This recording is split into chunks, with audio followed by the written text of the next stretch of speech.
This chapter really just kind of set the plate for future chapters, literally and figuratively, and we get to see a little bit about Granny Setsuno as well as Komatsu and his potential. Toriko gourmet number 66, a century soup! And this is one of those chapters where I'm done with this, I gotta go upstairs and eat, man. Well, hello, my brothers and sisters of the hungry-ass Toriko Nation. I, as always, am Jim, here to bring you another review on the awesome and appetite-inducing, mouth-watering, scrumptious tale of Toriko, or Toriko, or Toriko, or whatever you'd like to call it. I personally just love it, though. So, the last chapter, of course, saw us with, Toriko and Komatsu being brought into Granny Setsuno's little diner. And although it looks like a hole in the wall, the chapter kind of ended up with, and this is one of those bridge chapters that kind of gets us into the next portion of probably the hot and heavy action, But these are the ones that I love because they develop the world so nicely. But anyway, they were going into the diner, and I remember Toriko, saying, of course, to Komatsu, don't judge her by the pots and pans she uses and just the overall ambience of the restaurant. It's the ingredients and it's the actual stuff that she cooks. It's the chef and the ingredients that makes the food, not where you're sitting, not the type of table. And that's really cool because when you think about it, man, I'm not a food connoisseur, but my wife and I both cook. My wife more than I, and we're both above average. At cooking and making different dishes, and we watch a lot of different programs. Food Network, Diners, Drive-Ins, and Dives is one that we like to watch, actually, with Guy Fieri on the Food Network, I think it is. And we've actually gone to some of the places they featured on there because living in the Chicagoland area, a lot of those, Chicago's a big city, so a lot of those places are on there. And it's neat because sometimes you'll find, we found some of the best smoked barbecue, right, in this little hole-in-the-wall place on the south side of Chicago that you wouldn't want to be caught in after dark. And man, it had some of the best smoked brisket, cornbread, ribs. I mean, stuff that was just to die for, mouth-watering, man. The smoky flavor and taste lasted in my mouth for days. And that's what I feel like when I go and I read chapters like this, right? This one's all about the century soup, and we get into the chapter over here. I'm enough talking about my personal life. We get into the chapter, and Granny's, she's doing the work of like 6 or 8 people, and Komatsu's just blown away, right? Because and she's like, soup's still going to be a little while. You guys want some garlic chicken oyokadan to kind of hold you over in the meantime, right? And they're like, oh yeah, sure, right? So she goes and opens up this box and pulls out this chicken or whatever, and like in one pretty much fluid move, man, just goes and winds up, taking the, to get defeathering it or whatever, plucking the feathers, then going and she lops off an arm, a wing, and these things must be boneless or something, because then in the next thing it's just like, you don't even see her, she's so quick, she just dices it up, it drops onto the grill, right? She goes and seasons it with these, as she seasons it with stuff, she crumples up like these seaweed bug or something like that looks, man, just, even the gross stuff looks awesome.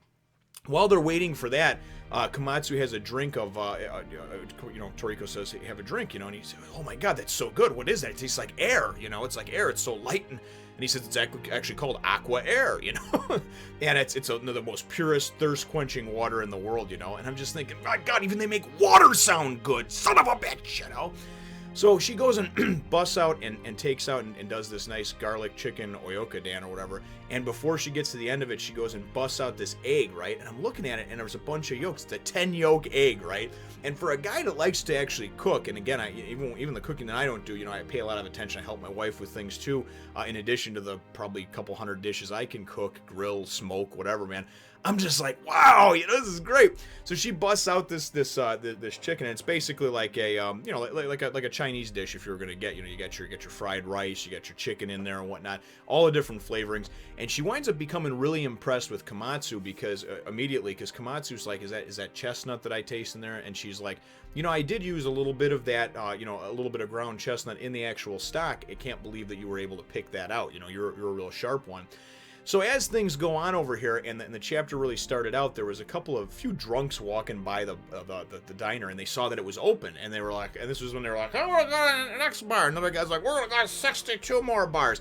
And it reminded me of from The Simpsons, the guys that hang out in Moe's Tavern, and, hey Mo! You know? So, oh, you're going to have some more to drink.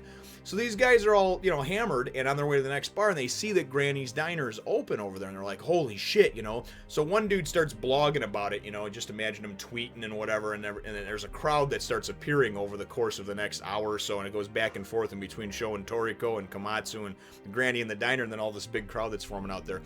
Nonetheless, though, eventually the Century Soup winds up coming down to him.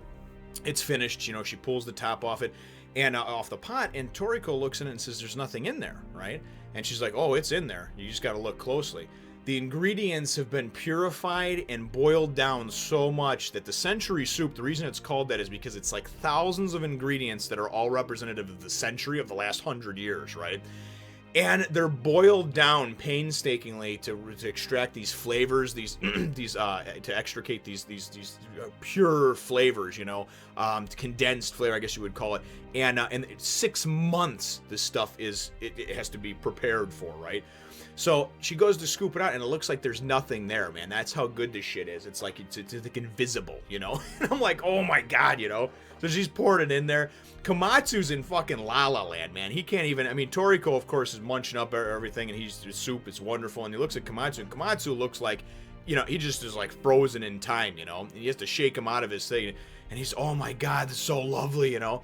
And the chapter winds up ending, and this whole chapter, man, is really just one of those that's meant to whet your appetite, you know, and again, it's one of those where there's no real action that's happening, but it doesn't matter because everything is just described and drawn and portrayed in such vivid detail that it makes you feel like you're there, and it makes me feel like I think back to, like, you know, every good meal I've ever had and stuff like that when I'm reading it. It's a treat, it's a pleasure, I love it.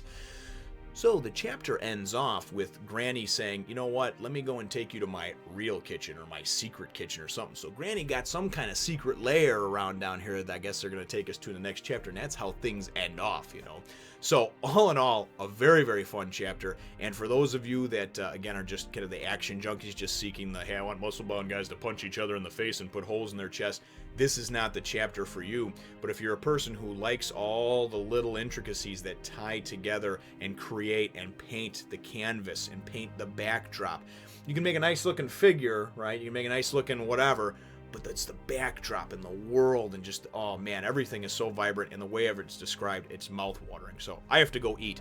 Nonetheless, so, because I haven't had much breakfast yet over here. It's too early today. So my chapter question for you, though, brothers and sisters, is really, you know, what are your thoughts on the Century Soup, air, aqua, water, and then of course the you know, the garlic chicken oyokadan, or however you would pronounce that, man. I just give me your thoughts on that as you were looking and reading. I mean, did a smell just feel like it came out of the computer if you were reading it online, or your volume if you were reading it here, and just kind of permeates your nose and makes you all excited? And oh boy. Anyway, leave your answer to that question in the comments down below. Feel free to hit the thumbs up, the like button if you should think that I deserve it, and subscribe if you haven't done so already. We will look forward to catching all of you in the next one, nation. They say winter is coming in the Game of Thrones, but I tell you, she could melt any man's heart. Hey, remember to follow me over on my other channel as well as Facebook and the Twitter.